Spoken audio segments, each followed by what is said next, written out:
अरे हला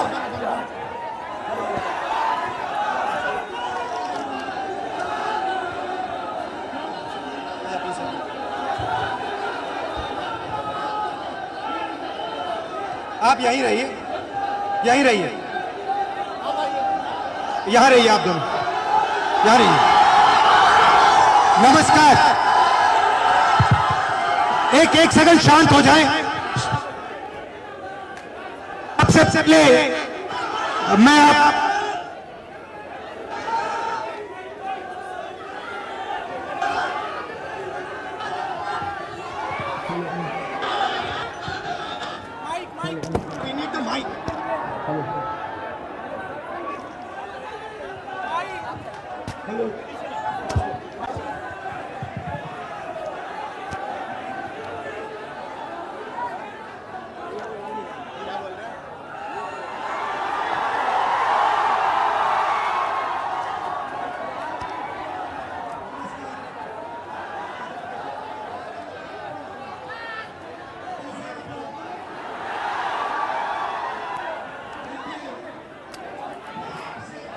आप लोग सब लोग जाइए, आप इसके साथ में ऑफिशियल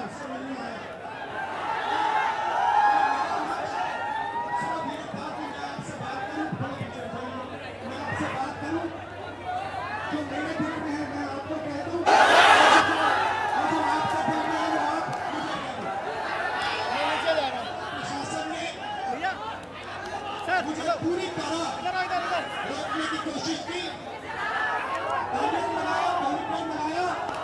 और मैं पीछे के रास्ते से आपके यहां आ गया। देखिए,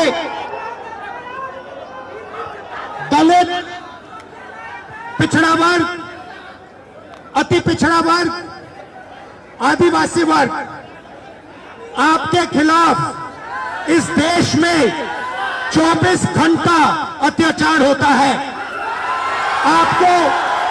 आपको दबाया जाता है, आपको शिक्षा के सिस्टम में रोका जाता है, आपके खिलाफ पेपर लीक किया जाता है और आपके करियर को रोकने के लिए, खत्म करने के लिए किया जाता है। हमने 3 मांगे की हैं। सबसे पहले जाति जनगणना, सही तरीके का जाति जनगणना जो हमने तेलंगाना में किया। दूसरी बात, कानून, हिंदुस्तान का कानून है कि प्राइवेट कॉलेजेस और यूनिवर्सिटीज में आरक्षण होना चाहिए और ना नरेंद्र मोदी, ना बिहार की सरकार उस कानून को लागू कर रही है। इसीलिए हम उन पर दबाव डालेंगे और जब तक, मैं बता रहा हूं, जैसे मैं यहां आया हूं ना, रोक नहीं पाए, वैसे ही नहीं रोक पाएंगे जब तक इन्होंने प्राइवेट इंस्टीट्यूशंस में रिजर्वेशन नहीं किया, तब तक हम आगे बढ़ते जाएंगे, लड़ते जाएंगे। क्योंकि आप 90% हो, आप अपनी स्ट्रेंथ समझो। आपको भटकाकर, डराकर, दबाकर, आपके ध्यान को इधर उधर करके आपको रोका जाता है। इस देश में आपके लिए कोई जगह नहीं है। 90% के लिए इस देश में कोई रास्ता नहीं है। आप ब्यूरोक्रेसी को देखो, सीनियर ब्यूरोक्रेसी में आपके कितने लोग, 0। आप कॉर्पोरेट इंडिया को देखो, कॉर्पोरेट इंडिया में आपके कितने लोग, 0। आप हाई कोर्ट्स देखो, आपके कितने लोग, 0। आप एजुकेशन सिस्टम के मालिकों को देखो, मेडिकल सिस्टम के मालिकों को देखो, आपके लोग कितने, 0। मगर मनरेगा की लिस्ट निकालो, आपके लोगों से भरी हुई है। मजदूरों की लिस्ट निकालो, आपके लोगों से भरी हुई है। सारे के सारे कॉन्ट्रैक्ट्स, सारा का सारा धन 5-10% के हाथ में जाता है और आपको उल्टी सीधी बात बताकर आपके ध्यान को इधर उधर कर दिया जाता है। आपको एक साथ खड़ा होना है और 3 मांगे हैं। पहली मांग जाति जनगणना, दूसरी मांग प्राइवेट इंस्टीट्यूशंस में, प्राइवेट स्कूल्स और कॉलेजेस में रिजर्वेशन अति पिछड़ा का, ओबीसी का, दलित का, आदिवासी का। तीसरी बात, एससी एसटी सब प्लान, जो आपका पैसा है, जो आपको नहीं दिया जाता है, आपको वो दिया जाना चाहिए। ये 3 चीजें कहने में आपसे आया था। और ये बात समझिए, आप एक बात समझिए, बिहार की पुलिस ने अभी मुझे रोकने की कोशिश की, रोक नहीं पाई।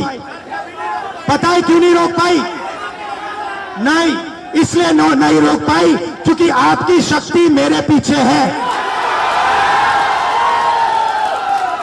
आपकी शक्ति मेरे पीछे है, इसीलिए कोई, दुनिया की कोई शक्ति उसको रोक नहीं सकती है। हमने कहा, हमने नरेंद्र मोदी से कहा, पार्लियामेंट में कहा, तुम्हें जाति जनगणना करना पड़ेगा। हमने उससे कहा कि तुम्हें संविधान को यहां माथे पर लगाना पड़ेगा। नरेंद्र मोदी जी ने आपके दबाव से डरकर जाति जनगणना हिंदुस्तान में घोषित किया है। आपके दबाव से डरकर उन्होंने कॉन्स्टिट्यूशन अपने माथे पर लगाया है। मगर वो लोकतंत्र के खिलाफ हैं, संविधान के खिलाफ हैं, जाति जनगणना के खिलाफ हैं। और जो 90% हिंदुस्तान की गरीब आबादी है, अति पिछड़ा, दलित, आदिवासी, माइनॉरिटीज, ये इन सब के खिलाफ है। ये अदानी अंबानी की सरकार है, ये आपकी सरकार नहीं है। आपने इतने प्यार से मेरी बात सुनी, इसके लिए आप सबको दिल से बहुत बहुत धन्यवाद। मैं जानता हूं एससी एसटी, अति पिछड़ा हॉस्टल्स में यहां क्या होता है। मैं आपको गारंटी देता हूं, जैसे ही हिंदुस्तान में सरकार आएगी, जैसे ही बिहार में हमारी सरकार आएगी, हम ये सारा का सारा बदल देंगे और आपके लिए जो होना चाहिए वो करके दिखाएंगे। आप सबका बहुत बहुत धन्यवाद। नमस्कार, जय हिंद।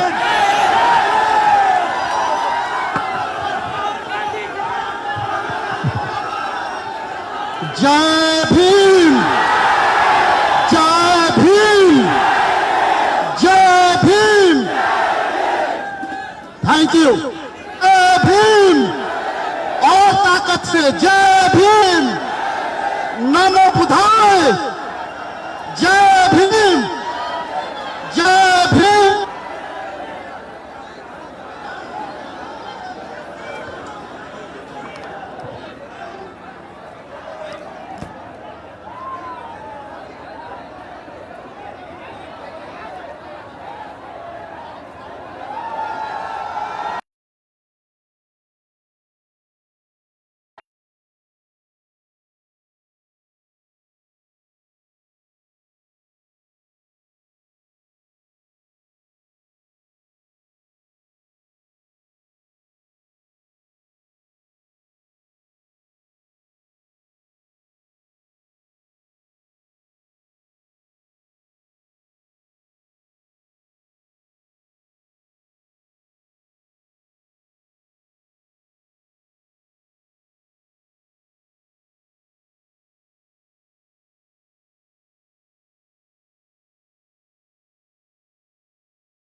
हेलो, अच्छा, आप में से कोई बोलना चाहता है?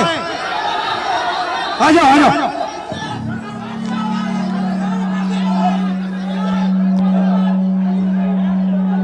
आपका नाम? प्रदीप सर, प्रदीप। यहाँ पे आपके हॉस्टल में क्या हालत है, थोड़ा बताइए मुझे। सर हॉस्टल की हालत बहुत खराब है, हॉस्टल की हालत बहुत दयनीय है। हम लोग बहुत बुरी स्थिति में रहते हैं सर। यहाँ की जो प्रशासन है उसके द्वारा बीच बीच में मानसिक प्रताड़ना दी जाती है हॉस्टल को खाली करवाकर। सर आपसे बहुत उम्मीद है, आपसे उम्मीद इसलिए है कि आप नेता प्रतिपक्ष है और आप हमारे देश के अगले यशस्वी प्रधानमंत्री है सर, तो आपसे बहुत उम्मीद है सर। आपके साइड से, आप सबके साइड से लोकसभा में मैं कौन सा मुद्दा उठाऊं? सर लोकसभा में सर जो दलित के साथ भेदभाव होता है और शिक्षा का सर जो बजट है दिन पर दिन घटता जा रहा है और कल्याण विभाग की जो सर बजट है वो घटती जा रही है। दलित की शिक्षा तो सर दलित की शिक्षा योजना स्तर पे मिलती है लेकिन उसको जमीनी स्तर पे नहीं मिलती है। सर ये जो नई शिक्षा नीति है इसमें सर दलित विरोधी है, इसको डिजिटलाइज करने की बात की जा रही है, जबकि हमारे समाज में सर बहुत से लोग डिजिटल से बहुत दूर है, उनको डिजिटल का डी भी नहीं पता है। तो इसके लिए सर कुछ किया जाए और जमीनी स्तर पे किया जाए। सर आपसे उम्मीद है सर आप कर सकते हैं। सर ये जो पूरा शिक्षा का सिस्टम और स्वास्थ्य का सिस्टम प्राइवेटाइज हो रहा है, इसके बारे में आप क्या सोचते हो? सर ये सर प्राइवेटाइज करने का सर ये सरकार की जो मंशा है सर उसे SC/ST OBC को दूर रखा जाए सिस्टम से। सर हम लोग शुरू से सिस्टम से दूर है, न हमारा मीडिया में कोई है, न हमारा उद्योगपति कोई है, न हमारा बड़ा बड़ा ब्यूरोक्रेट्स में कोई है। तो सर हम लोग को जो उसमें भागीदारी है वो देनी चाहिए सरकार को। मीडिया के बारे में बताइए थोड़ा। सर जो मीडिया गोदी मीडिया है, गोदी मीडिया सर हम लोग को दिखाती नहीं है, हमारा लोग मेन स्ट्रीम मीडिया में है नहीं, तो हम लोग चाहते हैं कि हम लोग का मीडिया प्रतिनिधित्व हो। और सर दरभंगा में जर्नलिज्म के लिए कॉलेज हो, जर्नलिज्म के लिए कॉलेज नहीं है, हम लोग जर्नलिज्म करना भी चाहते हैं तो वो प्लेटफॉर्म नहीं मिलती है। सर इसकी हायर एजुकेशन फीस इतनी होती है कि हमारे फीस पे नहीं कर पाते हैं, इसलिए हम लोग कोर्स नहीं कर पाते हैं। सर यूनिवर्सिटी में जो है कोर्स समय पर नहीं होता है, यूनिवर्सिटी में जो है सर बहुत फीस। आप क्या पढ़ते हो? सर मैं DLED कर रहा हूँ सर, सेकेंड ईयर में बाइट माधोपट्टी का होना से।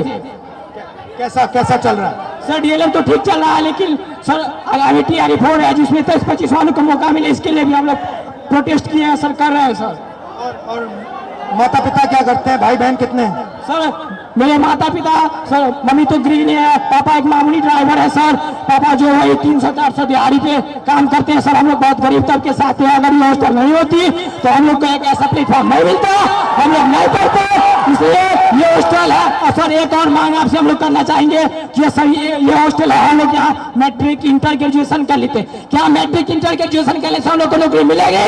नहीं मिलेगी। तो कंपटीशन के लिए छात्रावास होना चाहिए, PG छात्रावास दलितों के लिए होना चाहिए, जिससे कि हम लोग आगे की पढ़ाई कर सके और देश के विकास में अपना योगदान दे सके। सर